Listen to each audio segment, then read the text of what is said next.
किमती वाढणे आणि अनएम्प्लॉयमेंट हे दोन एकदम दृश्य परिणाम सामान्य माणसाला पण दिसतील. ज्यांच्या IT कंपनीज आहेत किंवा ते त्याच्यामध्ये काम करतात त्यांच्याकडनं असं कळतंय की लोक टिकून ठेवण्याची धडपड चालू आहे. तुम्ही जर फेल्युअर पाहिलंच नसेल तर तुम्हाला कंपनीमध्ये घेणं, टीममध्ये घेणं हे धोकादायक असू शकतं. असा एक मोठा प्रवाद आता आहे. इंडस्ट्री 4.0ला आपल्यापैकी कोणी घाबरणं हे आपल्या पायावर धोंडा पडून घेणे.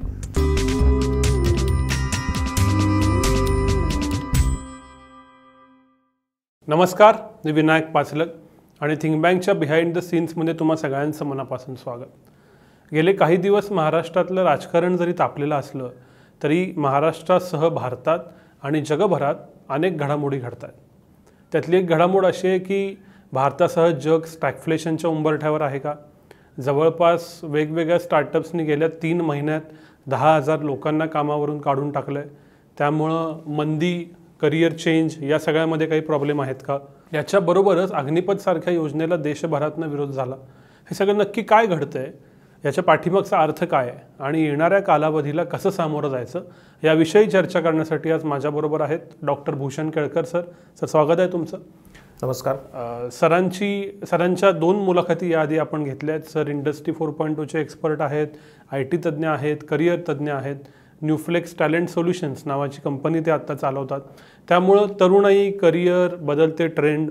सर अमेरिकेत अनेक वर्ष होते, त्यामुळं तिथल्या फेडरेट चेनचा इथं नक्की काय परिणाम होतो हे सगळं मला त्यांच्याकडून समजून घ्यायचं आहे. सर, हाच पहिला प्रश्न आहे की पहिल्यांदा आपण स्टॅगफ्लेशनपासून सुरुवात करू. तुम्ही या सगळ्याशी संदर्भात आहात, तुम्ही अमेरिकेतही काम करत होता, IT क्षेत्रात आहात, आत्ताही तुम्ही वेगवेगळ्या क्षेत्रातल्या तरुणांशी बोलत असता. तर आत्ता नक्की काय स्थिती दिसते? मंदी येऊ घातली आहे का? काय दिसते तुम्हाला? तर स्टॅगफ्लेशन याचा मुळामध्ये अर्थ की इकॉनॉमिक स्टॅग्नेशन आणि इन्फ्लेशन या दोन्हीचं मिश्रण. आणि त्याच्याबरोबर अजून एक डायमेन्शन आपल्याला नॉर्मली आपण ॲड करतो याच्यामध्ये, ती म्हणजे बेरोजगारी. आणि बेरोजगारी जगभरामध्ये आत्ता वाढते आहे, अमेरिकेमध्ये पण ती वाढते आहे. त्याच्यासाठी आता तिथं फेडरल इंटरेस्ट रेट हे वाढवलेले आहेत, 0.75नी वाढवले आहेत. त्या बेस पॉईंटनी वाढवणे ह्याचं रिपरकशन तिथल्या इकॉनॉमीवर पडतं. आणि आपण नेहमी हे फ्रेज वापरतो की अमेरिका शिंकली की जगाला सर्दी होते. तर विशेषतः अशा इकॉनॉमीजना की जे अमेरिकेवर अवलंबून आहेत, युरोपवर अवलंबून आहेत, यांच्यामध्ये त्याचा नक्की परिणाम आपल्याला दिसतो. थोड्याशा लॅगनी दिसतो. म्हणजे समजा तिथे आत्ताच्या महिन्यामध्ये काही बदल झाला तर एक 3-4 महिने त्याचे धक्के वेगवेगळ्या टप्प्यामध्ये दिसत राहतात. तर त्या प्रकारची चर्चा नक्की अमेरिकेमध्ये आहे. आणि विशेषतः आत्ता जी मुलं अमेरिकेला जाऊ इच्छित आहेत, इंजिनिअरिंगमधली विशेषतः, तर त्यांच्या डोक्यामध्ये हे विचार चालू आहेत की एकतर पोस्ट कोविड झाल्यानंतरसुद्धा सिच्युएशन अजून पूर्ण सावरलेलं नाही आणि त्याच्यामध्ये ज्या तऱ्हेचं स्टॅगफ्लेशनची शक्यता दिसते आहे, तर त्याच्यामध्ये आपण जेव्हा ग्रॅज्युएट होऊ त्यावेळेला काय होईल असा एक त्यांच्या मनामध्ये शंका आहे. पण शॉर्ट टर्ममध्ये भारतावर नक्कीच त्याचा परिणाम होईल. तो आज बहुधा आपल्याला दिसला असेल. मी अजून स्टॉक मार्केट बघितलं नाही, पण मागच्या आठवड्यामध्ये आपल्याला सगळ्यांना माहिती आहे स्टॉक मार्केटवर परिणाम झाला. जेवढे फॉरेन डायरेक्ट इन्व्हेस्टमेंट आपल्याकडे होती त्याच्यातनं बरेच आउटफ्लो झालेलं आहे. आणि या सगळ्याचं एक अगदी दृश्य परिमाण म्हणजे आपण बघितलं तर डॉलरच्या तुलनेमध्ये रुपया आत्ता 78 क्रॉस करून स्थिरावला आहे, की जे काही दिवसापूर्वीच 75-74 पर्यंत होतं. याचा खूप कॅस्केडिंग इम्पॅक्ट, ज्याला आपण बटरफ्लाय इफेक्ट म्हणतो, ते होणार आहेत. काही सेक्टर्सना वेगळे होणार आहेत आणि काही सेक्टर्सना खूपच त्याची झळ पोचेल. म्हणजे विशेषतः आपण म्हणू जिथे इम्पोर्टवर आधारित अर्थव्यवस्था आहे, उदाहरणार्थ इलेक्ट्रॉनिक गुड्स, फोन किंवा हे पेट्रोल, तर या सगळ्या प्रकारामध्ये नॅचरली डॉलर महाग होणे हे परवडण्यातलं नाही. आणि IT किंवा फार्मा कंपन्या की ज्याच्यामध्ये आपण एक्सपोर्ट करतो त्यांना ही अत्यंत आनंदाची बाब आहे. आणि ते आपल्याला पुढच्या आपल्या बोलण्यामध्ये येऊ शकेल हा भाग, की त्याचा इम्पॅक्ट वेगवेगळ्या सेक्टर्सवर होईल आणि तो वेगळ्या प्रकारे होईल. पण याचा परिणाम होईल का याचं उत्तर अगदी सुनिश्चितपणे हो असं आहे. आणि आपल्याकडे पण इंटरनल सेक्टर्स वेगळे आहेत. म्हणजे आपल्याकडे बघायला गेलं तर ॲग्री सेक्टर आहे, मॅन्युफॅक्चरिंग आणि सर्व्हिसेस, याच्यामध्ये असणारी लोक किती प्रमाणात आहेत आणि त्याचा GDPमध्ये कॉन्ट्रीब्युशन किती आहे ह्याचं व्यस्त प्रमाण आहे मॅन्युफॅक्चरिंग सोडलं तर. त्यामुळे याचे नक्कीच परिणाम दिसतील आपल्याला आणि ते कदाचित अजून 1-2 महिन्यामध्ये दिसतील, कदाचित 2-3-4 वर्षामध्ये आपल्याला त्याचे रिपरकशन्स दिसायला लागतील. पण 1-2 गोष्टी ज्या आत्ता इमिजिएटली घडल्या ते म्हणजे स्टॉक मार्केटमध्ये झालेला क्रॅश, त्याच्या LICच्या स्टॉकवर झालेला सुद्धा इम्पॅक्ट आणि डॉलर स्ट्रॉंग होणे. सो असे बरेच परिणाम आपल्याला नक्की दिसतील आणि ते भारतासाठी खूप महत्त्वाचे आहेत. हे सगळे परिणाम हे विशेषतः धोरणात्मक पातळीवरती किंवा ठराविक घटकांना लक्षात येण्याजोगे असतात. सामान्य माणसाच्या आयुष्यावर की जो रोजचं आयुष्य जगतोय त्याच्यावर काय परिणाम होईल असं तुम्हाला वाटतं? सो त्याच्यावर परिणाम म्हणजे किमती वाढतील. इन्फ्लेशन हा एक मोठा भाग त्याच्यामध्ये आहे.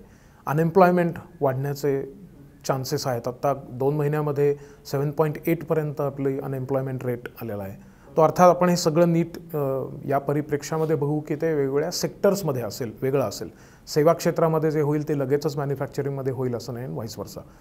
परंतु त्याच्यामध्ये अजून जी गोष्ट घडते ती म्हणजे पोस्ट कोविड, आपणही भारतामध्ये जो परिणाम आहे तो जगभरातच झालेला आहे अर्थातच, पण पोस्ट कोविडमध्ये त्याचे परत रिपरकशन्स वेगळे आहेत. अजून आपल्या सगळ्यांना माहिती असणारं म्हणजे रशिया आणि युक्रेनचं युद्ध की जे बहुतेक लांबण्याची शक्यता आहे. त्याच्यामध्ये नाटोचा सदस्य होण्याच्यासाठी त्याच्यावरनं चालू झालेलं वितंडवाद किंवा त्याच्यामध्ये स्वीडन आणि नॉर्वेनी आता त्याच्यामध्ये उडी घेतली आहे.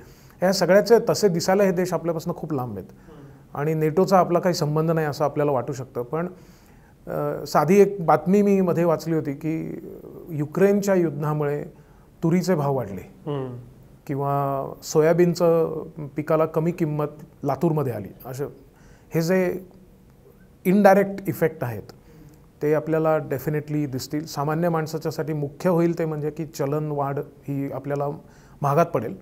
कारण पेट्रोल अर्थातच आपले 70-80% डिपेंडन्सी ही बाहेरच्या पेट्रोलवर आहे. ते जर वाढलं तर काय होतं आणि त्याला सबसिडी देण्याची एक मर्यादा आहे वगैरे वगैरे. तर ह्या सगळ्याचा परिणाम एकदा ट्रान्सपोर्टवर झाला की तो सर्व वस्तूंच्या किमतीमध्ये पण रिफ्लेक्ट होतो आणि एम्प्लॉयमेंट रादर अनएम्प्लॉयमेंट. त्यामुळे किमती वाढणे आणि अनएम्प्लॉयमेंट हे 2 एकदम दृश्य परिणाम सामान्य माणसाला पण दिसतील.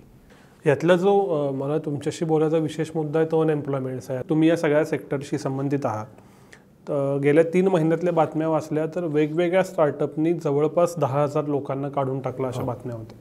या स्टार्टअपना गेल्या वर्षी इतके फंडिंग मिळाले, इतके पैसे मिळाले की गेल्या 10 वर्षात जेवढे युनिकॉर्न झाले नव्हते तेवढे एका वर्षात झाले आणि आता एकदम स्थिती 180 डिग्रीनं बदलल्याचं दिसतंय. तर या अनएम्प्लॉयमेंटकडे तुम्ही कसं बघताय? ते का झालंय? ते कोणत्या कोणत्या सेक्टरमध्ये झाले आणि पुढं काय होईल? अनएम्प्लॉयमेंट ही आपण आधी बघितलं तसं वेगवेगळ्या सेक्टरमध्ये वेगवेगळी झाली आहे. म्हणजे आपण मॅन्युफॅक्चरिंगमध्ये म्हटलं तर नक्की त्याचा इम्पॅक्ट आपल्याला दिसतोय. पण IT सेक्टरमध्ये एक वेगळा प्रश्न निर्माण झालेला आहे आणि माझे जे बरेच मित्र ज्यांच्या IT कंपनीज आहेत किंवा ते त्याच्यामध्ये काम करतात त्यांच्याकडनं असं कळतं आहे की लोक टिकून ठेवण्याची धडपड चालू आहे. आणि हे दिसायला खूप विचित्र दिसेल की एका सेक्टरमध्ये जॉब मिळेल की नाही, उद्या असेल की नाही, शाश्वती नाही. आणि इथे कंपन्या त्यांना घसघशीत पगारवाढ करून काही ना काहीतरी करून त्यांना टिकून ठेवण्याच्या प्रयत्नात आहेत. आणि ह्याच्यामध्ये परत मगाशी आपण म्हटलं तसं की सेक्टोरल फरक आहे. परंतु ओव्हरऑल बघायला गेलं तर त्याच्यामध्ये आपल्याला अनएम्प्लॉयमेंटवर निगेटिव्ह परिणाम झालेला दिसतोय. आणि अनएम्प्लॉयमेंट ही ह्याच प्रकारे जर चालू राहिलं तर वाढत जाईल. आणि युनिकॉर्न्स म्हणजे ज्याच्यामध्ये $1 बिलियन प्लस होण्याची ताकद आहे अशा छोट्या बिझनेसेसच्या बाबतीमध्ये त्यांनी झालं आहे असं की गेल्या 4-5 वर्षामध्ये विशेषतः IT किंवा अशा काही सेक्टर्समध्ये रोबॉटिक्स असेल किंवा आपण क्लाउड ज्याला आपण म्हणतो, कारण सगळं जग क्लाउडवर होतं. 2 वर्ष पूर्णपणे आपण क्लाउडवर जगलेलो आहोत कारण कोणी घराबाहेर पडत नव्हतं. तर ह्या सगळ्या प्रकारामध्ये huge investments have been pumped into cloud किंवा ह्या प्रकारच्या ज्याला आपण इंडस्ट्री 4.0च्या टेक्नॉलॉजीज म्हणू. आणि त्याच्यामुळे झालं आहे असं की त्यातून चांगल्या टॅलेंटला अट्रॅक्ट करण्यासाठी जे पॅकेज नॉर्मली तुम्हाला 5-10 वर्षानंतर मिळेल ते सुरुवातीलाच दिलं गेल्याचं चित्र आहे. आणि हे सस्टेनेबल नसतंच आणि ते पटकन त्यातनं पैसे काढले गेले आहेत लोकल लोकांकडनं पण, इन्व्हेस्टर्सकडनं पण आणि परदेशी इन्व्हेस्टर्सकडनं पण. हे झाल्यानंतर अर्थातच माझ्या ओळखीच्या एक आहेत जे मराठीच आहेत मुंबईचे, त्यांनी 10 स्टार्टअप्सना फंड केलं गेल्या 3 वर्षामध्ये. ते असतात ह्युस्टनमध्ये आणि त्याच्यातल्या 7 कंपन्या हॅव गॉन बस्ट. आणि हा नॉर्मल पॅटर्न आहे की 10मध्ये एकच कंपनी टिकते. पण ज्या वेगाने हे घडलं आहे आणि ह्याच्यामध्ये काही मुलं ओळखीची होती त्यांना जॉब नाही आहेत, आता ते विचार करतायत की अमेरिकेत जावं किंवा नाही. म्हणजे हा एक प्रकार आपल्याकडे डेफिनेटली घडला आहे. पण युनिकॉर्नमध्ये किंवा स्टार्टअपमध्ये तुम्ही जेव्हा काम करता तेव्हा एक तुम्हाला डिस्टिंक्ट ॲडव्हान्टेज असतो. अगेन त्याच्यामध्ये मी म्हणेन मुलांच्या सेक्टरमध्ये मुलींच्या सेक्टरमध्ये फरक आहे. काही मुलं किंवा मुली हे स्टार्टअपमध्ये असताना ज्या गोष्टी शिकून घेतात त्याचा त्यांना पुढे प्रचंड उपयोग होणार आहे. इनफॅक्ट मला हे अगदी ठामपणे माहिती आहे की बे एरिया की जो स्टार्टअपच्यासाठी जगात प्रसिद्ध आहे, आत्ता जी लिस्ट झाली त्याच्यामध्ये सुदैवाने पुण्याचं पण नाव आलेलं आहे. तर त्याच्यामध्ये बे एरिया स्टार्टअपमध्ये तुम्ही जर आधी 2दा फेल झाला असाल तर तुम्हाला प्राधान्य देण्यात येतं. म्हणजे ऑलमोस्ट अनरिटन पॉलिसी आहे की तुम्ही जर का रेझ्युमेवर लिहिलं की मी ही माझी स्टार्टअप केली आणि आय एम फेल्ड मिझरेबली, पैसे पण मी उभारू शकलो नाही किंवा पैसे उभारले आणि 2 महिन्यात आय हॅड टू फोल्ड, ह्या लोकांना प्राधान्य दिलं जातं. जर का त्यांच्या इंटरव्ह्यूमध्ये हे दिसलं की त्यांना कळलंय की ते का फेल झाले. नॉट नेसेसरी की तुम्ही ज्याला आपण फेल्युअर म्हणू, it is not permanent, it is just a step. म्हणजे हे फिलॉसॉफिकल वाक्य नाही, दिस इज प्रॅक्टिकल इन बे एरिया. किंवा ऑस्ट्रेलियाच्या टीममध्ये सिलेक्ट करताना हा एक मोठा निकष म्हणून वापरला गेलेला आहे की तुम्ही जर फेल्युअर पाहिलंच नसेल तर तुम्हाला कंपनीमध्ये घेणं, टीममध्ये घेणं हे धोकादायक असू शकतं, असा एक मोठा प्रवाद आता आहे. आणि त्यामुळे ठीक आहे तुमचा जॉब गेला आहे, पण तुम्ही त्यातनं काय शिकलात ह्याच्यावर पुढचा जॉब किंवा तुमची संधी अवलंबून राहील. हा अर्थातच 80-20 रूलमध्ये मोडेल. फक्त 20% लोक ह्यातनं काही शिकतील, बाकीचे नुसतेच नशिबाला दोष देत बसतील. तर आपण कुठल्या कॅटेगरीत मोडायचं हे आपापल्या ह्याच्यावर आहे. पण त्या युनिकॉर्न्स किंवा या स्टार्टअपच्या प्रकारामध्ये लोकांचं नुकसान झालेलं आहे, नक्कीच झालेलं आहे.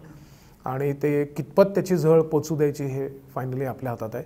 पण पोस्ट कोविड आणि रशिया युक्रेन युद्ध किंवा या सगळ्या घटकांच्यामध्ये स्टार्टअप इंडिया, स्टँडअप इंडिया हा जो मोठा मेक इन इंडिया हे सुद्धा, तर याच्यामध्ये पैसे बऱ्यापैकी देऊनसुद्धा त्या मानाने यश मिळालेलं दिसत नाही. अर्थात त्या पॉलिसीज चुकल्यात असं नाही, याचं टायमिंग पण आहे.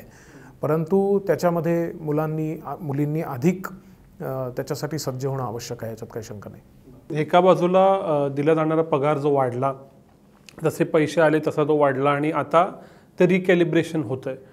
तर त्याच्यात खूप जे मिड लेवल एम्प्लॉई असतात त्यांच्यासमोर प्रश्न उभे राहतात. तितकेसे जरी पटलावर येत नसले तरी आतल्या आत त्याची चर्चा चालू आहे. आणि पॅरलली जे फ्रेशर आहेत की जे गेल्या 2-3 वर्षात पासआउट झालेत, विशेषतः इंजिनियर्स, MBA यांच्यावरती कोविड बॅचचा शिक्का बसला आहे. तर त्यामुळे त्यांच्या करिअर ग्रोथला काही प्रॉब्लेम्स येतात. तर अशा वेळेला जे हे विद्यार्थी म्हणा किंवा जे आधी विद्यार्थी होते असे जे एम्प्लॉई आहेत त्यांनी स्वतःला कसं बदललं पाहिजे, काय केलं पाहिजे? तर याच्यामध्ये अभ्यासाच्या बऱ्याच गोष्टी आपल्याला त्याच्यामध्ये सांगता येतील की नेमकं कसं. आणि हे फक्त मी म्हणेन आत्ताच्या काळापुरतं नाही आहे. आय थिंक आपण जे याचं उत्तर म्हणून बोलू त्याच्यामध्ये करिअरची पायाभरणी ही पुढच्या पॉसिबली 10, 15, 20 वर्षाकरता महत्त्वाची राहील. परंतु या प्रकारचं फायरिंग होणे किंवा लोकांना काढून टाकलं जाणे याच्यामध्ये इट हॅज बीन देअर. हे बऱ्यापैकी सातत्यपूर्ण राहिलं आहे. त्याचे नंबर्स फक्त मोठे झाले आहेत किंवा त्याचा एकदम झळ आपल्याला जास्ती.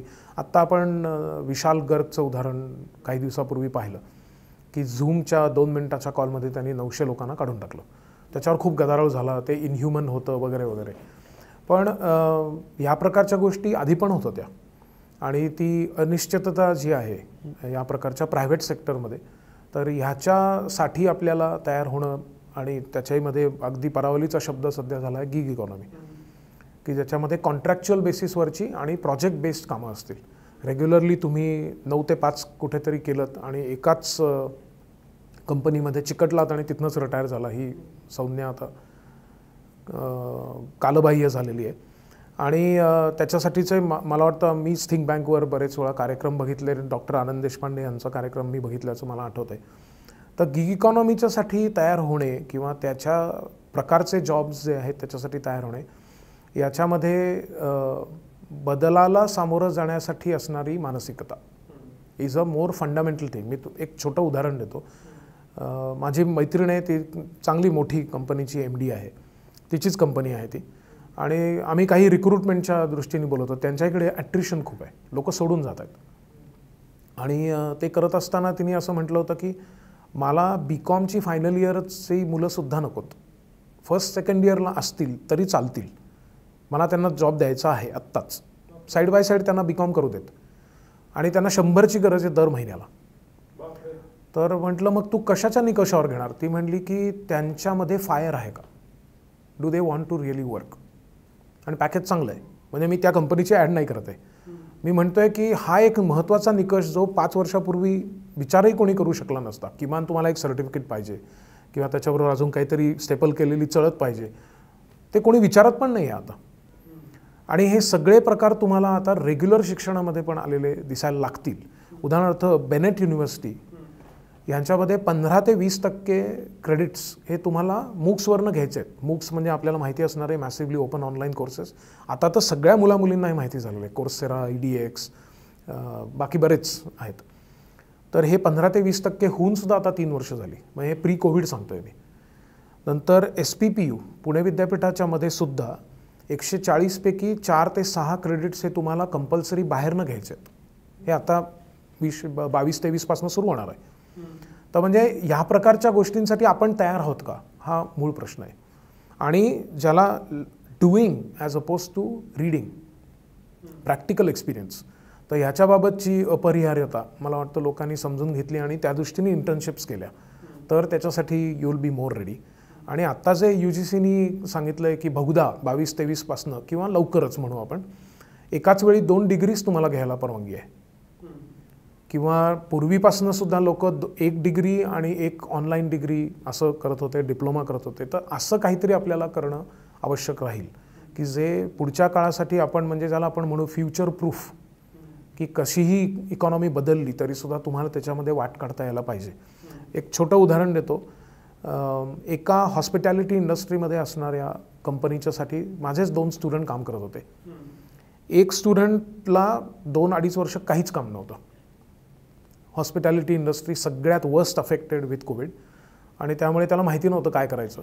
आणि दुसरा मुलगा साईड बाय साईड त्यांनी टॅली शिकलं होतं, आणि टॅली ऑन क्लाउड ह्याच्यामध्ये त्यांनी टॅलीच्या बळावर काही CA किंवा या फर्म्सना सर्व्हिसेस द्यायला सुरुवात केली, आणि त्याचं व्यवस्थित कोविड काळामध्ये तो टिकून राहिला. आता त्याला हॉस्पिटॅलिटी इंडस्ट्रीत कोणी सांगितलं नव्हतं तू टॅली कर म्हणून, पण म्हणजे एकाच वेळी ज्याला अमेरिकेत मेजर मायनर म्हणतात, किंवा आता जे UGC म्हणतं आहे की तुम्ही 2 डिग्रीज करू शकाल. माझी एक स्टुडंट कमिन्स कॉलेज ऑफ इंजिनिअरिंगमधली, तिच्या इंटरव्ह्यूमध्ये मला असं दिसलं होतं की तिने इस्लामिक स्टडीज याच्यावर तिने डिप्लोमा केलेला होता. ती होती मुस्लिम, परंतु तिला जेव्हा विचारलं की ह्याची गरज काय तुला तुझ्या डिग्रीसाठी, ती म्हटली नाही, मी माझ्या आवडीने हे केलेलं आहे. तर हे अगेन 6 वर्षापूर्वीची गोष्ट सांगतोय. तर अशा तऱ्हेच्या गोष्टी करणं खूप महत्त्वाचं राहील की ज्याच्यामध्ये मेजर मायनर, डबल डिग्री किंवा प्रॅक्टिकल एक्सपिरियन्स, निदान केलेले कोर्सेस, या सगळ्या गोष्टी जर केलेल्या असतील. आणि एक कोर्स आहे लर्निंग हाऊ टू लर्न या नावाचा, की शिकायचं कसं याबद्दलच आपण शिकणार आहोत. आणि 11 तासाचा फ्री कोर्स आहे, अजून तरी फ्री कोर्स आहे, तो कोर्सेरावर आहे, आणि तो फ्री आहे तेवढाच करून टाका असं मी सततच सांगत असतो. तर थिंक बँकच्या माध्यमातून जे कोण ऐकतील त्यांनी जर कधी बघितलं नसेल, ते आपण असं म्हणतो की आपण सतत विद्यार्थी असतो, त्यामुळे हा कोर्स सगळ्यांनाच आहे. म्हणजे तुम्ही 40चे असाल तरी आहे आणि आत्ता शिकत असाल शाळेमध्ये तरी आहे. तर अशा गोष्टी आपल्याला कराव्या लागतील.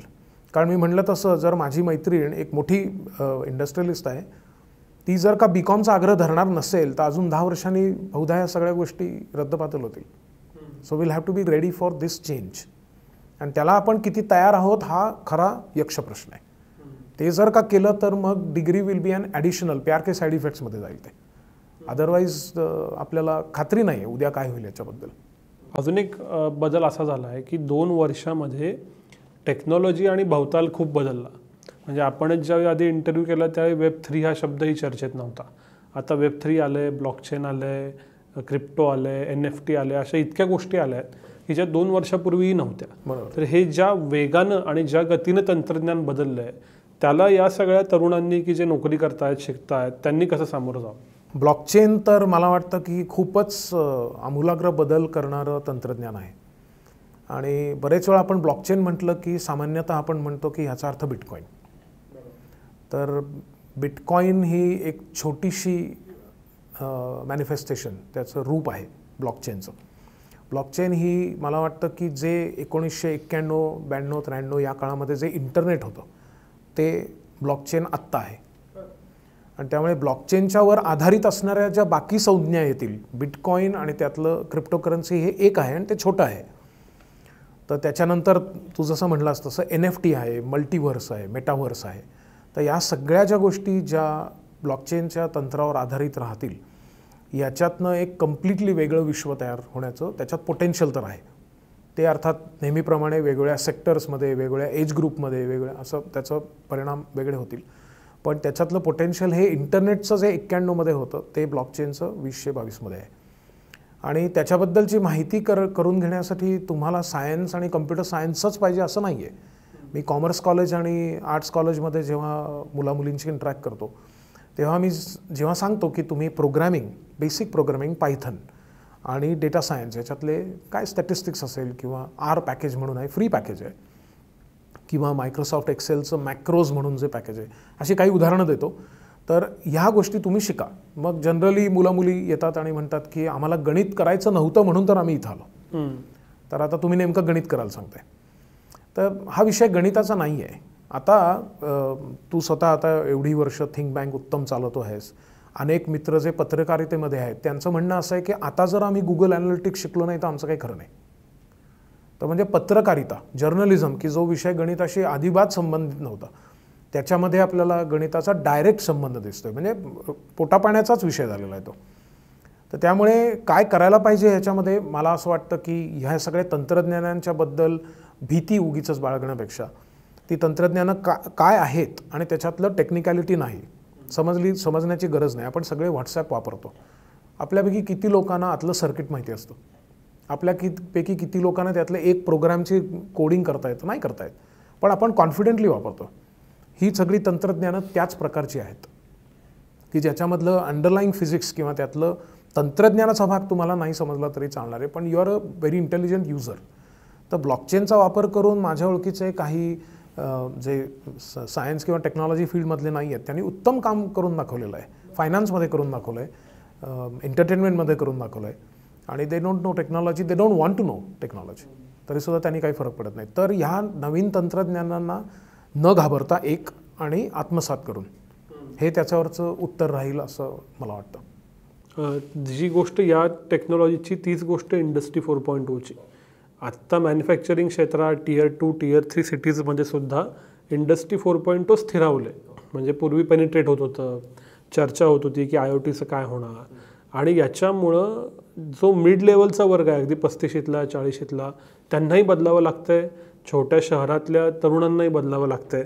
तर हे जे घडतं आहे की जे नॉन IT आहे पण जे मॅन्युफॅक्चरिंगमध्ये घडतं आहे, जे काही प्रमाणात अदर दॅन IT सर्व्हिसेसमध्ये घडतं आहे, तर ते नक्की काय घडतं आहे आणि आत्ता या बदलत्या परिस्थितीत इंडस्ट्री 4.0 बरोबर कसं पुढं गेलं पाहिजे? इंडस्ट्री 4.0चा जेव्हा आपण आधी प्रोग्राम केला होता त्यावेळेला पण आपण ह्याच्याविषयी थोडंसं बोललो होतो.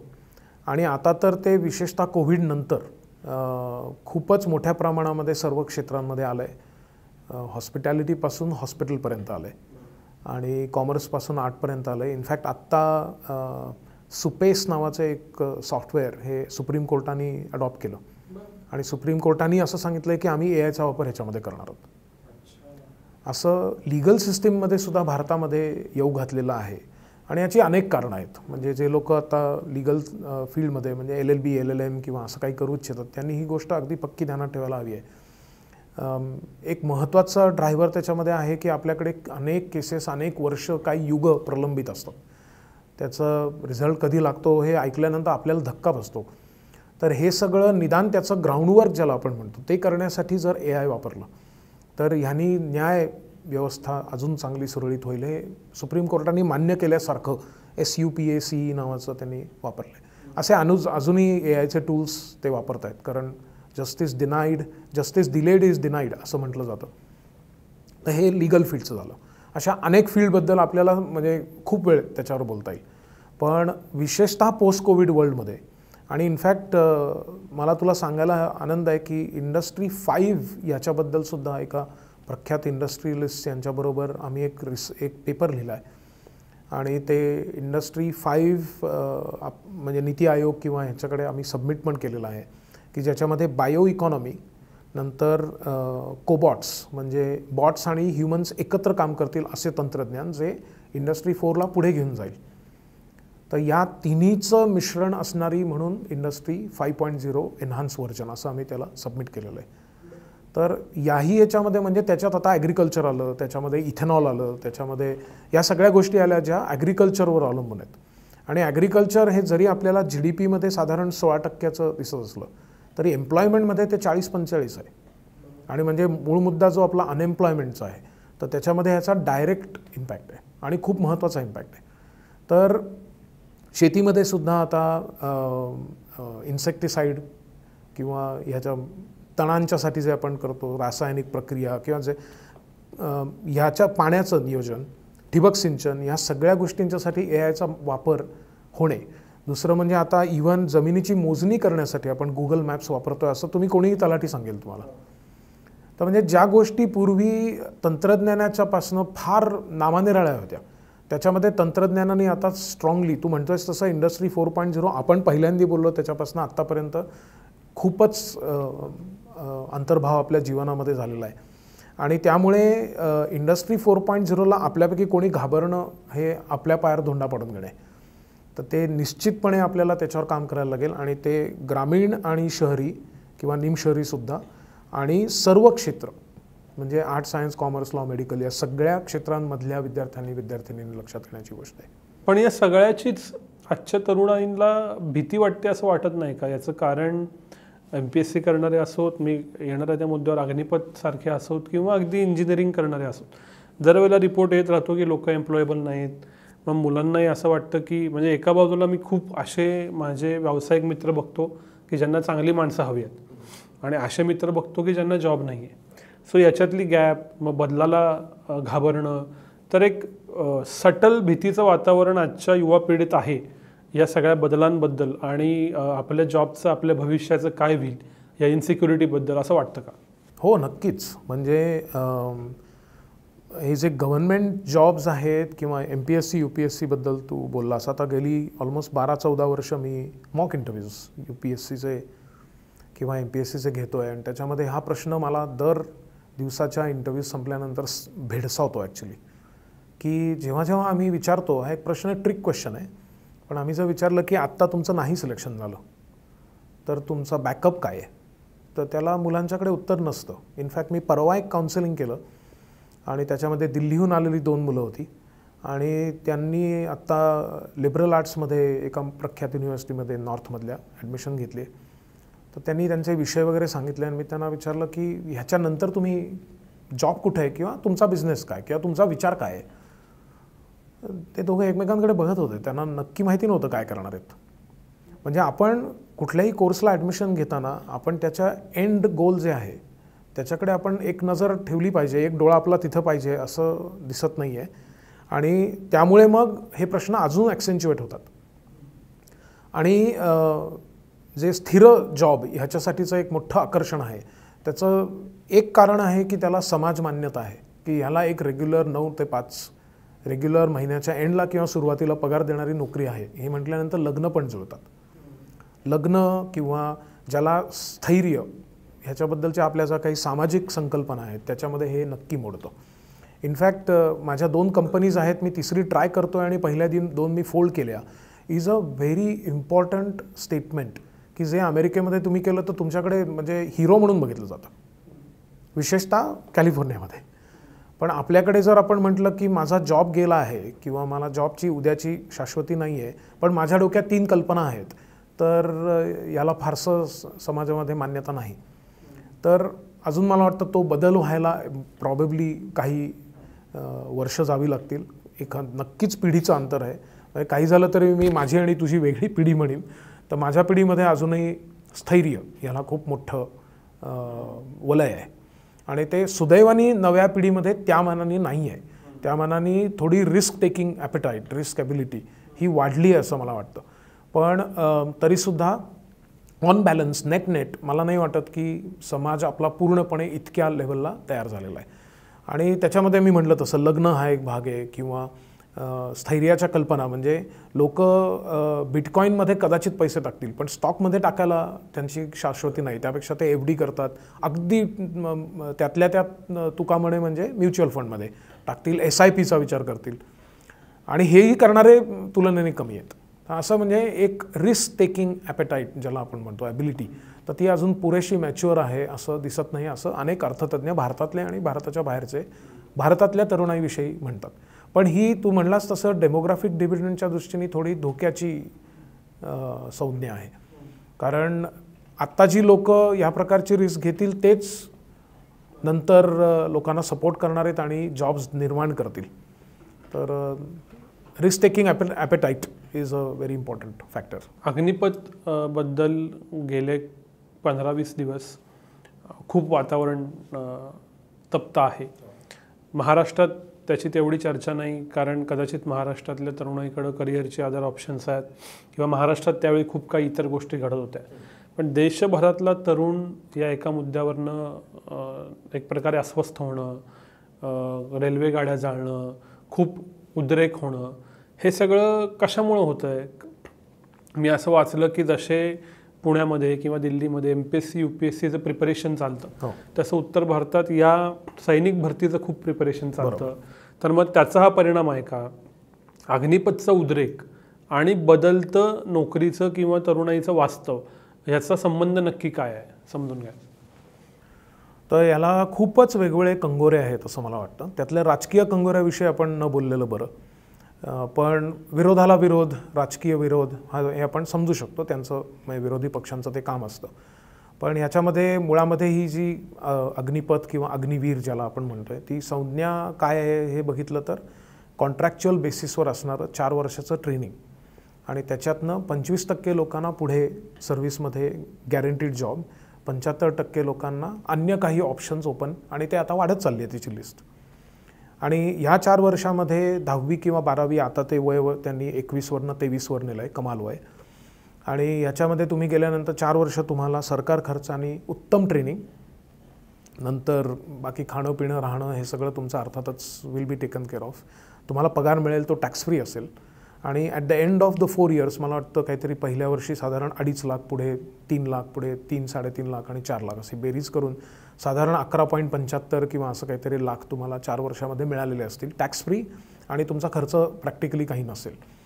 आणि त्याच्यातनं जे 75% वगळले जातील परफॉर्मन्स बेस्ड, तर त्यांना अजून ते मॅच करून साधारण 23-24 पॅकेज हे त्यांच्या हातामध्ये काय आपण म्हणू वयाच्या साधारण 20व्या वर्षी असेल, 20-25च्या मध्ये तुम्हाला हे मिळेल डिपेंडिंग ऑन तुम्ही केव्हा जॉईन केलं. ह्याचबरोबर तुम्हाला NIOS ओपन स्कूलिंग जे आहे आपल्याकडे त्याची सर्टिफिकेट मिळण्याची, डिग्रीच्यासाठी तयारी करण्याची संधी आहे, 12वीच्यासाठी तुम्हाला ट्रेनिंग देण्याची संधी आहे, तुम्हाला बाकी स्किल इंडियामध्ये काही ऑपॉर्च्युनिटीज अग्निपथमध्ये ॲज अ सिस्टम देण्यात येणार आहेत. आणि हे काहीतरी भयंकर आकाशातनं नवीन पडलेलं तंत्रज्ञान आहे असं नाही, किंवा कल्पना किंवा पॉलिसी. इस्रायल, फ्रान्स, अमेरिका, चीन या देशांमध्ये हे बऱ्यापैकी राबवलं गेलेलं आहे. अर्थात त्याच्यामध्ये देशानुरूप बदल आहेत, पण आपल्या ह्याच्यामध्ये या प्रकारचं पॅकेज पहिल्यांदी आणलं गेलं आहे. आणि याला सर्व सैन्य दलाचे प्रमुख अनुकूल आहेत. जनरल शेकटकर यांचं पण त्याच्याबद्दलचं मत समाज माध्यमामध्ये आहे, बऱ्याच लोकांनी याला सपोर्ट केलेला आहे. आणि याच्यामध्ये मुलांच्यामध्ये मुलींच्यामध्ये देशभक्ती किंवा नाम नमक निशान ह्याच्याबद्दलचं, तर ह्या सगळ्या गोष्टी आपोआपच कल्टिवेट होतील. आणि मुळामध्ये यातला इकॉनॉमिक अँगल असा आहे की जे आपण मोठं सैन्य पोचतो आणि त्याच्यामध्ये जे रिटायरमेंट बेनिफिट्स दिले जातात ते एक मोठं बिग हेड इन इकॉनॉमी असं आहे. तर ह्याचा खर्च कमी करणे, बल्क कमी करणे आणि तरीसुद्धा एज पण कमी करणे हा त्यातला हेतू आहे. सो हे अग्निपथचं जनरल ढोबळमानांनी की 50,000 लोक रिटायर होतात दरवर्षी, 40,000 लोक 45,000 लोक दरवर्षी घेतली जातील आणि इव्हेंच्युअली 2030-32पर्यंत ऑलमोस्ट निम्म सैन्य हे आपलं कमी वयाचं तरुण, टेक्नॉलॉजी सॅव्ही आणि कॉन्ट्रॅक्च्युअल असं असेल, असं त्यातला मूळ हेतू आहे. आणि हे कुठल्याही प्रायव्हेट सेक्टरमध्ये केलं जावं अशा तऱ्हेचंच गोष्ट आहे आणि त्यामुळे एफिशियन्सी नक्की वाढणार. आता त्याच्यामधनं आपण परमनन्सी ऑफ जॉब किंवा त्याच्याबद्दलची शाश्वती आणि एकदा सैन्यामध्ये गेलं की सगळं we are taken care of for life किंवा प्रॅक्टिकली फॉर लाईफ, तर हा जो भाग आहे त्याला कुठेतरी धक्का पोचतो आहे. आणि जसं राजकीय कारणं आहेत ती गोष्ट आलाहिदा, परंतु हे खरं आहे की उत्तर भारतामध्ये कोचिंग क्लासेस याच्यामध्ये फार मोठ्या प्रमाणामध्ये एक मोठं जाळं आहे त्यांचं आणि त्यांना कुठेतरी याच्यात धक्का आहे. तर त्यामुळे याच्यामध्ये काही व्यावसायिक कारणंसुद्धा त्याच्यामध्ये असतील असं दिसतंय. त्या मानाने महाराष्ट्रामध्ये हे कमी आहे. आत्ता अजून काही तात्कालिक कारणं वेगळी आहेत. उदाहरणार्थ की इंडस्ट्रीयल स्टेट असल्यामुळे महाराष्ट्रामध्ये वेगळ्या संधी उपलब्ध आहेत, त्यामुळे मुलांना त्याचा फटका कमी बसेल. दुसरं म्हणजे आता जे काही राजकीय वर्तुळामध्ये चालू आहे त्याच्यामध्ये हा विषय थोडा मागे नक्की पडलेला आहे. तर या सगळ्या प्रकाराच्यामुळे उद्रेक होताना दिसत नाही. इम्पॅक्ट तेवढाच होणार आहे, कारण शेवटी अग्निवीर सगळ्या देशातले सारखेच आहेत. पण ह्याच्या मुळाशी कुठेतरी की इनसिक्युरिटी फोर्सेस हे आपल्याला दिसतं आहे की माझा जॉब माझ्या परफॉर्मन्सवर आधारित आहे आणि दर दिवशी मला किंवा दर एक ठराविक 4 वर्षांनी X वर्षांनी टांगती तलवार आहे. ही गोष्ट प्रायव्हेट सेक्टरमध्ये असतेच. तर ही जर का आपण सैन्यामध्ये आणली किंवा गव्हर्नमेंटच्या या प्रकारच्या, तर त्यामुळे आपली म्हणजे महाराष्ट्रातली असं नाही, इन जनरल नवीन पिढी घाबरते का काय असं त्याच्यातनं नक्कीच चित्र दिसतंय.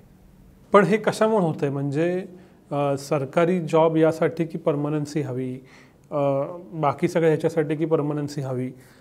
सैन्य दलाबद्दल बोलताना थोडंसं विचार करून सांभाळून बोलायला लागतं. याचं कारण ते जीवावरती उदार होतात, आपण ते होत नसतो. ते जरी मान्य केलं तरी मला तो विषय थोडासा या चर्चेच्या परिप्रेक्षात बाजूला ठेवून परमनन्सी ऑफ जॉब आणि ती हवी असं आजच्या पिढीला अजूनही वाटणं, की ज्यांनी खरं तर बदल बघितला आहे, जे आता 18 वर्षाचे ते मोबाईल गेले 10 वर्ष वापरत आहेत, त्यांना सगळं जग बदलताना दिसतंय, असं अजून का आहे? आणि ह्याच्यात मग आपल्या शिक्षण पद्धतीचा कुठतरी लिमिटेशन आहे का, की त्यांनी तयारच केलं नाही रोज नवीन चॅलेंजेस घ्यायला? हो, नक्कीच. म्हणजे त्यातही आत्ता जी न्यू एज्युकेशन पॉलिसी 2020 आलेली आहे त्याच्यामध्ये बरेच बदल आहेत. पण अर्थात त्याचं एक तर ते रोल आउट व्हायला आणि त्याचा इफेक्ट यायला प्रॉबेबली 10 वर्ष आहेत, कारण ते टप्प्याटप्प्याने होणार आहे. सगळं जे त्याच्यामध्ये लिहिलेला मसुदा आहे तो पूर्णपणे अंमलात येण्यासाठी अजून 10 वर्ष आहेत. त्यामुळे ही प्रॉबेबली अजून काही दशकं म्हणजे 1-2 दशकं तर याच्यामध्ये आपल्याला त्याचं फळं चाखायला मिळण्यासाठी. पण शिक्षण पद्धतीमध्ये तर नक्कीच आहे. म्हणजे कुठलंही काहीतरी चुकणे म्हणजे तुम्ही जीवनातनं उठणे असा जो एक इक्वेशन आपल्या डोक्यात तयार आहे समाजामध्ये, तर हेच जर मुळापासनं बदललं नाही तर या प्रकारची अनिश्चितता आणि त्याला फेस न करण्याची आपली जी कमी पडणारी ताकद आहे तर ती त्याच्यामध्ये बदलणार नाही असं दिसतंय. आणि त्यामुळे एज्युकेशन पॉलिसी ह्याचं रूपांतर ॲक्च्युली आपल्याला त्याच्या समाजातल्या मानसिकतेमध्ये जोपर्यंत रिफ्लेक्ट होत नाही आहे तोपर्यंत ते दिसणार नाही. आणि दुसरं ह्याचा अन्योन्य संबंध आपण सामाजिक स्थैर्यासाठी जोपर्यंत करतो आहोत त्याच्याहीमध्ये, आता उदाहरणार्थ फार्मास्युटिकल इंडस्ट्रीमध्ये अनेक लोकांना स्थैर्य असतं, जॉब चांगले असतात वगैरे, पण ज्याला मेडिकल रिप्रेझेंटेटिव्ह म्हणतात त्यांच्या अशा अनेक मुलामुलींच्या बरोबर माझं इंटरॅक्शन झालेलं आहे, काही कंपन्यांच्यामध्ये पण झालं आहे. ते म्हणतात आम्ही हे सोडून काहीतरी वेगळं करायचा विचार करतोय कारण आमची लग्न होत नाहीत. मेडिकल रिप्रेझेंटेटिव्ह्स त्यांना पगार उत्तम असतात पण त्यांची लग्न होत नाहीत. त्यांना जेव्हा त्यांना मुलींकडच्या लोकांना कळतं की हा MR आहे, पुढचं सगळं थांबतं. आणि याचं कारण की त्याच्यात पैसे असले तरी स्थैर्य नाही आहे आणि त्याला समाज त्यामुळे ॲक्सेप्ट करत नाही. तर हा जो प्रकार आहे तो ग्रामीण भागामध्ये विशेष करून आहे की ज्याच्यामध्ये MPSC जाऊ दे, UPSC जाऊ दे, कुठल्या तरी प्रकारे गव्हर्नमेंटच्या जॉबमध्ये हा माणूस आहे म्हटल्यानंतर महिन्याच्या अखेरीला किंवा सुरुवातीला एक ठराविक रक्कम पगार तो काय आहे यापेक्षा तो येणार आहे या शाश्वततेमुळे लग्न जुळतात. आणि शेती करणारा किंवा व्यावसायिक याच्यामध्ये अनिश्चितता असल्यामुळे ते जुळत नाहीत. यासाठी लोक खूप गंभीरपणे MPSC UPSCचा विचार करतात, विशेषतः ग्रामीण भागामध्ये. तर ह्याच्यामध्ये जे कंगोरे आहेत ते ग्रामीण शहरी असे आहेत. याच्यामध्ये कंगोरे आहेत ते थोडं नवीन टेक्नॉलॉजी ज्यांनी बघितली आहे आणि ज्यांनी बघितली नाही असे आहेत. किंवा मग सेक्टोरल हे नेहमीच असतात. परंतु अशा प्रकारे वेगवेगळ्या आघाड्यांवर किंवा वेगवेगळ्या सेक्टर्समध्ये याची मॅच्युरिटी वेगवेगळी राहील. पण अजूनही समाज या अनिश्चिततेला तयार आहे असं दिसत नाही आणि अजून मे बी 5-10 वर्षसुद्धा लागू शकतील. याचा अर्थ असा घ्यायचा का की जी गिग इकॉनॉमी आपण म्हणतो किंवा जे कॉन्ट्रॅक्च्युअल जॉब, फ्रीलान्सिंग, काही लोकांनी त्याचं मूनलाइटिंग पण केलं, हे फक्त शहरी एका ठराविक वर्गात, विशेषतः इंजिनियर MBA वर्गात राहील आणि बाकी सगळा समाज अजून जुन्याच पद्धतीनं काम करत राहील आणि यांच्यातली दरी वाढत जाईल, असा याचा अर्थ आहे का?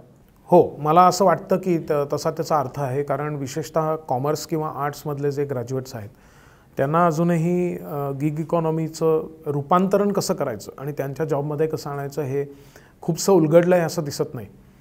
आणि ज्याला आपण म्हणू की फ्रीलान्सिंग हे कॉमर्समध्ये अगदी थिन स्लाइस, फार कमी लोकांनी हे करू शकलेले आहेत. May be fine arts, performing arts याच्यामध्ये ते आहे, कारण ते बरेच वर्ष पण आहे आणि त्याच्यामध्ये कॉन्ट्रॅक्च्युअल की बुवा हे पेंटिंगचं मला या 1-6 महिन्याकरता मिळालं, ॲडव्हर्टिजमेंटमध्ये मिळालं, हा पार्ट आहे. पण हा असे अगेन काही ठराविक विषय सोडले तर अजूनही त्याच्यामध्ये एक सुप्त आकर्षण तर आहेच की मला ठराविक रक्कम नक्की मिळणार आहे. त्यांनी जे एक स्थैर्याची भावना त्या प्रकारच्या वर्गामध्ये येते ती त्यांना आवडते आणि त्याच्यासाठी त्यांचा प्रयत्न असतो, हे नक्कीच. म्हणजे तू म्हणलास तसं MBA किंवा टेक्नॉलॉजी ह्याच्यामध्ये थोडंफार जास्ती प्रमाणामध्ये ती रिस्क टेकिंग ॲपेटाईट राहील. पण त्याचंही एक महत्त्वाचं कारण असं आहे की समजा हे नाही जमलं तरी आपल्याला फॉलबॅक काहीतरी एक सेफ्टी नेट आहे असे कुठेतरी त्यांना खात्री असते, अशी बाकीच्या सेक्टर्समध्ये नाही आहे. आणि त्याहीमुळे मी म्हणतो आहे हे जे न्यू एज्युकेशन पॉलिसी 2020 की ज्याच्यामध्ये तुम्हाला मेजर मायनर करण्याची संधी आहे, क्रेडिट्स ट्रान्सफर करण्याची संधी आहे, तुम्हाला क्रेडिट ॲक्युम्युलेट करण्याची संधी आहे. म्हणजे तुमचा खूप मुलं अशी आहेत, मुलं मुली की ज्यांचं शिक्षण काही आर्थिक कारणांच्यामुळे, सामाजिक कारणांच्यामुळे 2 वर्षानंतर 3 वर्षानंतर थांबलं. आता त्यांना जर क्रेडिट मिळाले असते तर ते जिथं थांबले तिथनं पुढे चालू करून त्यांचं शिक्षण पूर्ण करणे ही त्यांना संधी पूर्वी नव्हती, ती आता आहे. तर अशा प्रकारांनी सुद्धा सेफ्टी नेट आपोआप बिल्ड होईल. म्हणजे ते शिक्षणाच्या पातळीवर होईल आणि सामाजिक स्थैर्याच्या पातळीवर होईल. म्हणजे आत्ताचे जे तरुण आहेत त्यांची पुढची दिशा साधारणतः 5 वर्षाची, 10 वर्षाची ही अशी मिक्स असेल का की म्हणलं तर जॉब आहे, म्हणलं तर जॉब नाही, मेंटॅलिटी पण बदलायची स्वतःला, आणि या कन्फ्युजनमध्ये मग हा तरुण अडकेल असं वाटतं का तुम्हाला? हो, म्हणजे हा ट्रान्झिशन टाईम आहे, यात काही शंका नाही. आणि त्यामुळे त्यांना काही वेळेला आता जे लोक 20 वर्ष IT कंपनीजमध्ये काम करत आहेत त्यांना दिसतंय की त्यांनी जर का ते नोकरी सोडली आणि छोटी कन्सल्टिंग कंपनी सुरू केली की ज्याच्यामध्ये त्यांनी पॉसिबली 5 लोकांना जॉब दिला तर त्यांना बहुधा इन्कमला फार मोठा धक्का लागेल असं नाही आहे. पण ते कारण हे सांगतात आणि असं मला खात्री आहे की अनेक लोकांच्या पाहण्यात असेल की अजून मुलं 10वीत आहेत किंवा अजून त्यांचं सगळं काही नीट लागलं नाही आहे तर मी आत्ता उडी घेणं रिस्की आहे. त्यांना ॲक्च्युली दिसत असून ते घेत नाहीत असे माझंच अनेक मित्र आहेत. मी जेव्हा ते स्वतः केलं 9 वर्षापूर्वी त्यावेळेला माझ्या मित्रांकडनं मला विचारणा झाली होती की असं करण्याचं कारण काय, सगळं व्यवस्थित चालू होतं, रेग्युलर जॉब होता आणि मी एकटा नाही आहे, असे बरेच लोक करत आहेत. पण तो नंबर ओव्हरऑल नंबरच्या पेक्षा कमी आहे, यात काहीच शंका नाही आणि तो वाढायला पाहिजे. म्हणजे तुम्ही जर नोकरी सोडून एक नवीन एंटरप्राइज सुरू केलं तर त्याच्यामध्ये तुम्ही इतरांना नोकरी देता आणि अशी लोकसंख्या जेव्हा वाढेल तेव्हाच सस्टेनेबल ते होऊ शकेल. नाहीतर मग demographic dividend is going to be a big problem. की असे खूप आपण बोलतो की शिक्षण ग्लोबल झालं, संधी ग्लोबल झाल्या, लोक शिकतायत, जगभरातनं करतायत, इथून तिकडं काम करतायत. तर खरंच आजचा तरुण या ग्लोबल संधींचा लाभ घेतोय का? शिक्षणामध्ये तुमचा अनुभव काय आहे की प्रॅक्टिकली किती लोक जाऊन खरंच कोर्सेरावर शिकतायत, खरंच EDXवर शिकतायत, खरंच माझी 5 वर्ष जॉबची झाली तरी पण मी नवीन शिकतोय का, हे फक्त अजूनही फॅड म्हणून राहिले आणि एक मोठा वर्ग ट्रॅडिशनल वेनच जातोय? हो, मला वाटतं की अजूनही बरेचसे लोक मे बी उत्साहाने सुरू करत असतील पण ॲक्च्युली कंप्लीट करतात कोर्सेरावरचे किंवा EDXवरचे कोर्सेस असं नाही आहे. स्वतः कोर्सेरावर किंवा EDXवर पब्लिश झालेला डेटा असं सांगतो की 92% लोक हे कोर्स कंप्लीट करत नाहीत आणि उरलेले जी 8% आहेत त्याच्यामधले सर्टिफिकेट घेणारे 1 किंवा 2%च असतात. म्हणजे they are very serious about it. तरीसुद्धा हा नंबर ओव्हरऑल खूप मोठा असल्यामुळे 2% म्हणजे खूप होतो. आणि म्हणून मला वाटतं की हे जे एज्युकेशन पॉलिसीमध्ये आता त्यांनी अदर म्हणजे मूक्समधनं तुम्ही कोर्सेस क्रेडिट घेऊ शकता, हा जो पार्ट आहे ह्यानी त्याला चांगली चालना मिळेल. आणि नुसतं हे कोर्सेरा EDXसाठी नाही आहे, तुम्हाला स्वयं आपलं स्वतःचं उपलब्ध आहे, NPTEL उपलब्ध आहे. असे बरेच प्लॅटफॉर्म्स हे आपल्याच सरकारने केलेले आहेत आणि ह्याच्यातनं किंवा EDX कोर्सेरा असं पर्याय दिलेला आहे. तर ह्याच्यातनं जर का लोकांनी ते कोर्सेस घेतले आणि क्रेडिटच्या नावाखाली होईना किंवा खरंच स्वतःला करायचं आहे म्हणून, तर मला वाटतं ह्याच्यामध्ये बदल व्हायला सुरुवात होईल.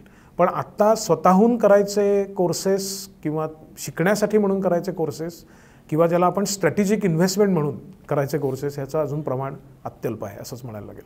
तर मुलाखतीच्या शेवटी येताना 2 गोष्टी दिसत आहेत की परिस्थिती अस्थिर राहील पुढची काही वर्ष, स्टॅगफ्लेशन असेल, मंदी असेल आणि एका बाजूला समाज अजूनही बऱ्याचशा प्रमाणामध्ये परमनंट जॉब याच्या इच्छेत आहे.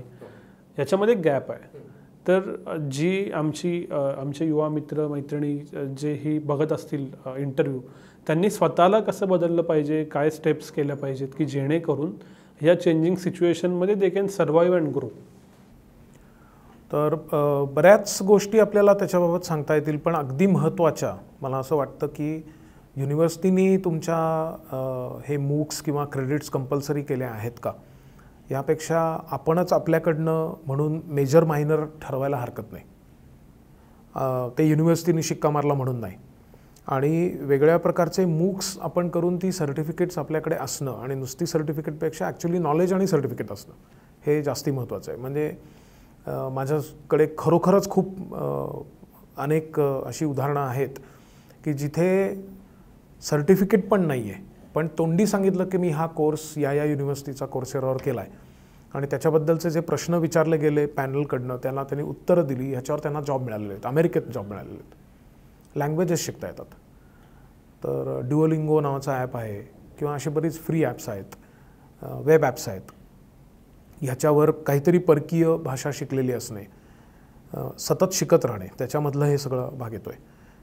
किंवा मी म्हटलं तसं मेजर मायनर किंवा 2 डिग्रीज किंवा आता उदाहरणार्थ IIT मद्रासचं एक डेटा सायन्सचा कोर्स आहे, तो सर्टिफिकेट नंतर डिप्लोमा आणि डिग्री अशा 3 लेव्हलला आहे आणि तो IIT मद्रासचा आहे, त्यामुळे त्याला क्वालिटीबाबत काही फारसं चॅलेंज नाही आहे. आणि असं ते मला वाटतं 2-2.5 लाख लोकांना ऑनलाईन आहे पूर्णपणे. तर मी इंजिनिअरिंगच्या, मॅनेजमेंटच्या, इव्हन कॉमर्समधल्या पुणे, मुंबई, नागपूरमधल्या मुलामुलींशी बोलताना हे सांगतो की तो कोर्स घ्यायला तुम्हाला कोणी बंदी करत नाही. इग्नू आहे, YCMOU आहे, उत्तम कोर्सेस YCMOUवर उपलब्ध आहेत, ते मराठीतनं पण उपलब्ध आहेत. तर हे आपल्याला करायला पाहिजे असं मला वाटतं. प्रोग्रॅमिंग पायथन आत्ता, अजून 5 वर्षानंतर ती जागा कदाचित कॉटलिन घेईल किंवा अन्य कोणी घेईल, पण आत्ता निदान पायथनच्या बाबतीत फार न बिचकता एक बेसिक कोर्स की जो spoken-tutorials.org नावाची फ्री वेबसाईट आहे, ती IIT बॉम्बेची आहे, म्हणजे आपल्याच टॅक्समधनं आलेली आहे. तर त्याच्यामध्ये तुम्हाला इंग्लिश आणि मराठीमधनं शिकता येते. तर पायथन का शिकायला पाहिजे हे मी जेव्हा आर्ट्स किंवा कॉमर्समध्ये सांगतो तेव्हा माझी कलिग जी आहे सायकॉलॉजिस्ट आहे, तर आम्ही जेव्हा पहिल्यांदा हे बोललो कॉमर्स कॉलेजमध्ये, तेव्हा परत येताना तिने मला सांगितलं की तिची मुलगी जी आहे 6वीमध्ये, तिला आता पायथन आहे. बरं. 6वीतली मुलगी जर पायथन करत असेल तर जे BCom करत आहेत ते नक्की 6वी पास आहेत, मग त्यांनी का करू नये असा माझा त्यांना प्रश्न असतो.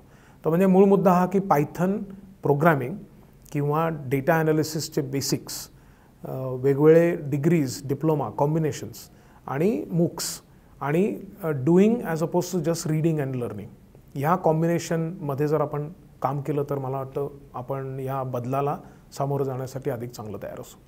या सगळ्या गोष्टी करणं विद्यार्थ्यांना कदाचित सोपं आहे, पण जे नोकरी करत आहेत, जे आता 30च्या टप्प्यावर आहेत, 35च्या टप्प्यावर आहेत, 5 वर्ष, 10 वर्ष, 15 वर्ष काम केले, त्यामुळे एक स्टॅग्नन्सी आलेली असती मनातही, अशा लोकांनी स्वतःला कसं बदलावं?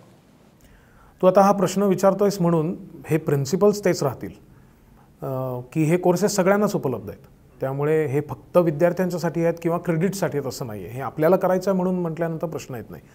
दुसरं म्हणजे तू हा प्रश्न विचारतोयस म्हणून मी मूव्ह इन टॅक नावाचं एक नवीन ॲप तयार केलेलं आहे आणि त्याच्यामध्ये 2 लाख लोकांच्यापेक्षा जास्ती डेटा आहे आणि तो 190 देशांमधनं आलेला आहे. आणि त्याच्यामध्ये त्यांनी असं दाखवलेलं आहे की पुढच्या 15 ते 20 वर्षामध्ये कोणते 21 प्रोफेशन्स हे टिकून राहणार आहेत किंवा वाढणार आहेत, की जे आत्ता आपल्याला वाचायला आश्चर्य वाटेल की हे कसं काय असं होऊ शकेल. आणि त्यातही अजून एक भाग असा आहे की एखाद्या प्रोफेशनमधनं दुसऱ्या प्रोफेशनमध्ये जाण्याची परसिव्ड डिफिकल्टी, की आता जो कोण डॉक्टर आहे त्याला एकदम मार्केटिंगमध्ये जाणं अवघड आहे किंवा त्याला एकदम फिजिक्समध्ये जाणं अवघड आहे, पण त्याला समजा सेल्समध्ये किंवा कॉन्टेंट रायटिंगमध्ये आवडू शकेल. तर अशा तऱ्हेचं एक ॲप मीच बनवलेलं आहे. अगेन त्याच्यामध्ये आर्टिफिशियल इंटेलिजन्सचा वापर केला आहे आणि ते फ्री आहे. मूव्ह इंटॅक्ट हे त्याचं नाव आहे, MOVINTACT. आणि त्याच्यामध्ये अक्षरशः 2 मिनिटामध्ये असे जे लोक आहेत 30, 35, 40मध्ये किंवा इवन स्टुडंट्स, तर त्यांना हे शोधता येईल की मी आत्ता हे करतो आहे, हे शिकलो आहे, पण अजून फ्युचर प्रूफ करिअर करण्यासाठी मी काय करता येऊ शकेल आणि मग त्याचे कोर्सेस काय आहेत, असंच ते सॉफ्टवेअर आम्ही बिल्ड केलेलं आहे. तर हे करणं अगदीच शक्य आहे. म्हणजे आमचं सॉफ्टवेअर नाही वापरलं तरीसुद्धा हा विचार करून त्याचे कोर्सेस घेणं सहज शक्य आहे. तर मूळ अंडरलाईंग फिजिक्स तेच राहील की बदलाला तयार असण्याची मानसिकता ही जशी विद्यार्थी दशेत आत्ता नवीन पिढीला लागेल, तसे जे आत्ता कामावर आहेत, काम करतायत, वर्कफोर्समध्ये आहेत, त्यांना पण लागेल. त्यामुळे ती टूल्स बऱ्यापैकी तीच राहतील. आणि मग काही टूल्स आहेत ती त्यांना परवडण्यातली आहेत. उदाहरणार्थ आता काही अपग्रेड किंवा अशा तऱ्हेच्या काही कंपन्या पण आहेत ज्या ट्रेनिंग देतात आणि त्याच्यावर तुम्ही गेलेला असाल तर तुम्हाला त्याच्यातनं जॉब ऑपॉर्च्युनिटीजच्यासाठी पण त्यांचं काही मदत असते एटसेट्रा, हे तुम्ही करू शकता. पण ते बाजूला ठेवलं तर हे टूल्स सर्वांनाच उपलब्ध आहेत, तर ते त्यांनी जरूर करावेत. थोडक्यात भविष्य बदलत जाणार आहे, ॲक्सेप्ट करून त्यानुसार स्वतःला बदलणं हाच कदाचित राजमार्ग दिसतोय. केळकर सर, तुमचे खूप खूप आभार की तुम्ही अगदी स्टॅगफ्लेशन ते अग्निपथपर्यंत गोष्टी का घडतायत आणि या सगळ्या गोष्टींना कसं सामोरं जावं ह्याच्याबद्दल खूप सविस्तर माहिती दिलीत, इन्साईट्स दिलीत. यातल्या सगळ्या टूल्सच्या लिंक मी डिस्क्रिप्शनमध्ये देतोच आहे, ते आमचे सगळे व्ह्यूअर्स बघू शकतात. पण तुमच्या वेळेसाठी आणि या चर्चेसाठी खूप खूप आभार. पुन्हा भेटूया, आपण आता इथंच थांबू. धन्यवाद. धन्यवाद.